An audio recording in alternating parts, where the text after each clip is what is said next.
Assalamualaikum teman-teman. Alhamdulillah bisa bertemu lagi di media pembelajaran kali ini. Tak kenal maka ta'aruf. Mari kita perkenalan dulu ya. Nama saya Rifani Sakurak Nestia dari PGSD kelas 2C Universitas Sultan Ageng Tirtayasa.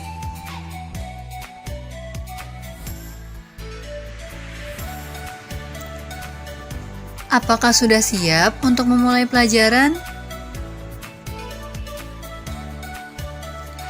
Dalam media pembelajaran kali ini, kita akan belajar apa ya? Kira-kira ada yang tahu? Kita akan mempelajari materi apa? Mari kita lihat seksama pada gambar berikut ini. Apakah ada yang tahu? Gambar apakah ini? Benar, gambar tadi merupakan sistem pernapasan pada manusia. Oleh karena itu, mari kita mempelajari satu persatu ya. Nah, oleh karena itu, untuk mengetahui secara utuh, mari kita belajar bagian-bagian dan fungsi dari penyusun sistem pernapasan manusia. Berikut merupakan pengertian dari sistem pernapasan pada manusia. Sistem pernapasan pada manusia yaitu suatu sistem yang tujuan utamanya menyediakan oksigen untuk proses metabolisme pada tubuh. Setelah mengetahui pengertian dari sistem pernapasan pada manusia, mari kita mengenal bagian-bagian dan fungsi dari penyusun sistem pernapasan pada manusia. Yang pertama adalah hidung, yang dimana udara pertama kali masuk ke saluran pernapasan melalui lubang hidung dengan mekanisme inspirasi. Di rongga hidung, udara kemudian disaring oleh rambut-rambut hidung dari partikel-partikel debu yang menyertai udara yang masuk. Setelah itu, udara juga akan dihangatkan dan akan dilembabkan agar sesuai dengan suhu tubuh dari rongga hidung.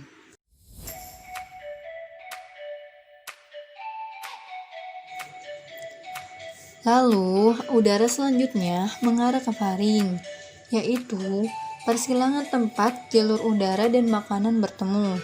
Jadi, pada faring ini adalah tempat dilaluinya udara pernapasan dan makanan yang berasal dari mulut. Setelah melalui faring, udara akan memasuki laring di belakang lidah dan depan. Laring terdapat epiglotis yang berfungsi mengatur masuknya udara dan makanan keseluruhannya. Masing-masing ketika makanan di dalam laring bergerak ke atas dan mendorong epiglotis sehingga menutupi glotis. Nah, glotis ini adalah bukan trakea atau tenggorokan. Hal ini memungkinkan makanan menuruni eksofagus menuju ke lambung ketika makanan turun menuju lambung.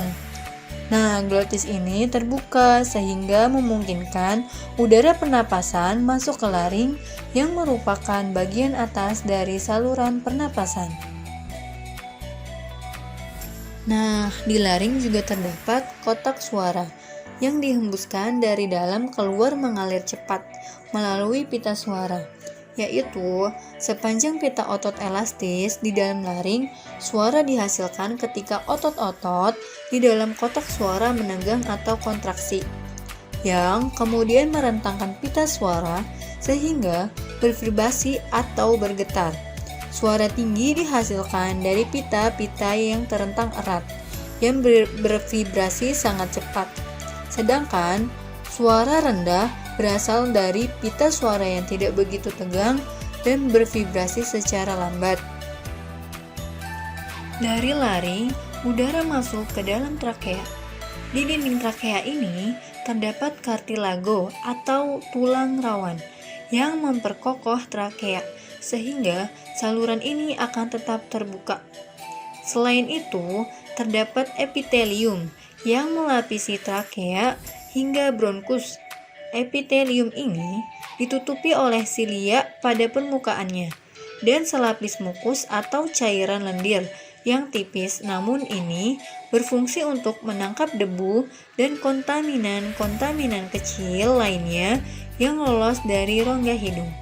Silia ini berdenyut dan bergerak seperti ombak menggunakan mukus ke atas menuju faring. Tempat mukus tersebut akan ditelan atau dibuang dengan sengaja, lalu keluar melalui mulut. Proses ini dinamakan eskalator mukus, yaitu proses yang memainkan peran penting dalam membersihkan sistem pernapasan. Dari trakea, selanjutnya terdapat dua cabang yang disebut dengan bronkus.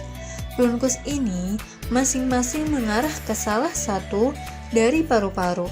Bercabang-cabang lagi di dalam paru-paru menjadi saluran-saluran kecil yang disebut dengan bronkiolus. Udara kemudian memasuki alveoli. Ukuran dari alveoli disebut dengan alveolus, yang merupakan kantung udara di ujung bronkiolus.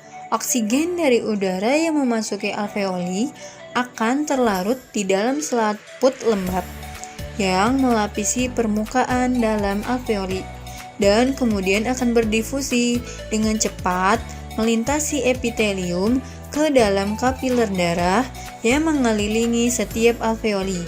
Sedangkan dalam arah yang berlawanan, karbon dioksida berdifusi dari kapiler darah melintasi epitelium alveoli dan menuju ke rongga udara untuk dikeluarkan dari tubuh melalui mekanisme ekspirasi. Berikut ini merupakan gangguan-gangguan yang terjadi pada sistem pernapasan manusia. Gangguan sistem pernapasan manusia. Yang pertama ada influenza atau flu, dan yang kedua ada bronkitis, yang ketiga ada asma, dan yang keempat ada pneumonia.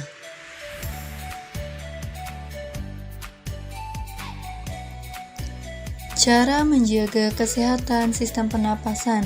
Yang pertama adalah menjaga kebersihan lingkungan. Dan yang kedua adalah pola makan sehat. Ketiga, olahraga teratur dan rutin. Dan yang keempat adalah tidak merokok karena dapat merusak paru-paru. Sekian materi pembelajaran kali ini. Semoga bermanfaat. Sampai jumpa di lain waktu. Terima kasih. Wassalamualaikum warahmatullahi wabarakatuh.